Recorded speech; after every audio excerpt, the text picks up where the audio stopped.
All right, so this conversation actually started because I made a comment on Facebook after the Oscars.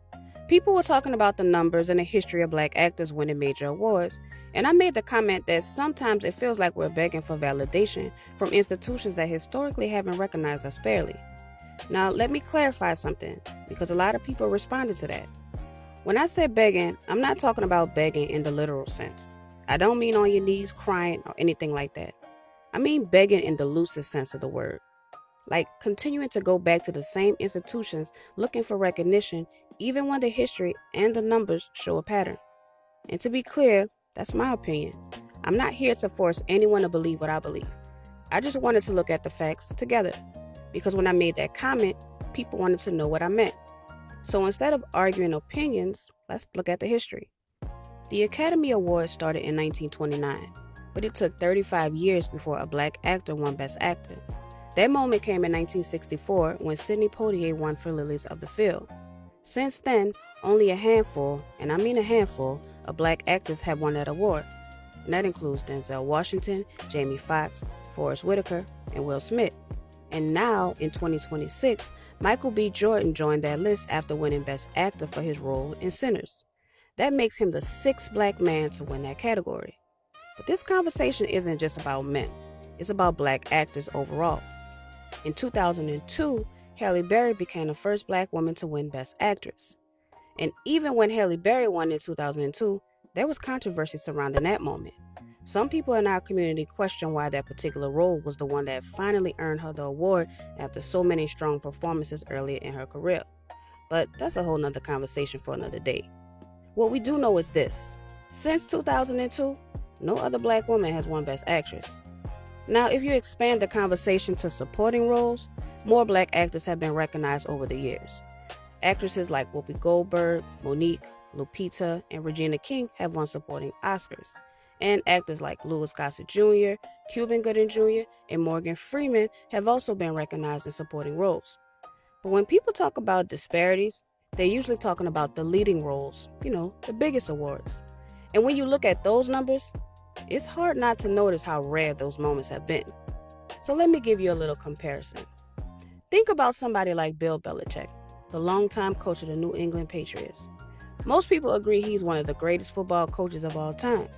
Maybe number one, maybe top five, depending on who you're talking to. But he's definitely in that conversation.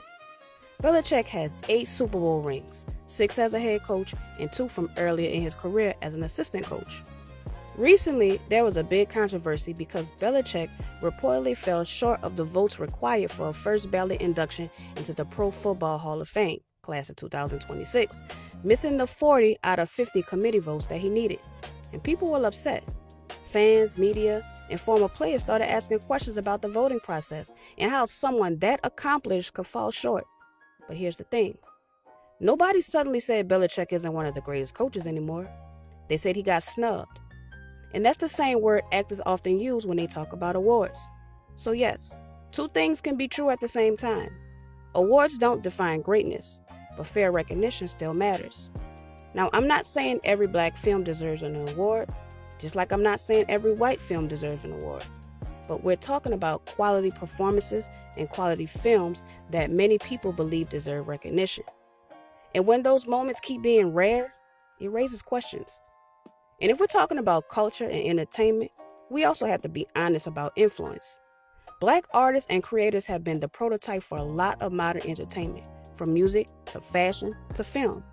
Look at the Harlem Hellfighters, which we talked about a few weeks ago. They helped introduce jazz to Europe. And to this day, European audiences still celebrate and invite American jazz musicians to perform. Look at the music, the fashion, the style, the storytelling.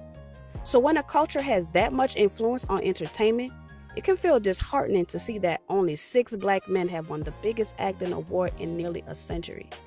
This conversation has also happened in music.